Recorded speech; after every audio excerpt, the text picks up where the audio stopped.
Luciano Correia está em campo ainda, dando uma entrevista para o nosso amigo lá da Rádio daqui de Bagé, e eu vou conversar com o Luciano. O Luciano, que é o construtor das jogadas aqui do Guarani, um jogador muito esforçado, o jogador mais regular que eu considero, né? O mais regular de toda a atuação, Luciano Correia. E daí, Luciano? Foi, não deu.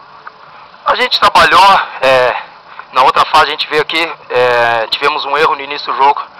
O professor Delamore passou tudo que aconteceu, olhamos o vídeo da outra vez, pecamos no início do jogo. Voltamos aqui, pecamos de novo novamente, num passe errado meu no início, onde originou o escanteio.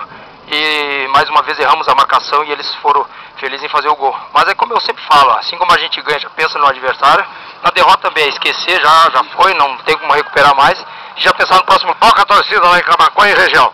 Com certeza, mais uma vez, eles têm que fazer parte, é o nosso grande incentivo que a gente tem, a nossa gasolina, como a gente diz.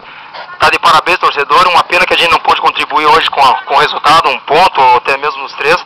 Mas eles estão com a gente, assim como a gente está com eles, vão fazer de tudo para que a gente possa chegar em casa e dar a vitória.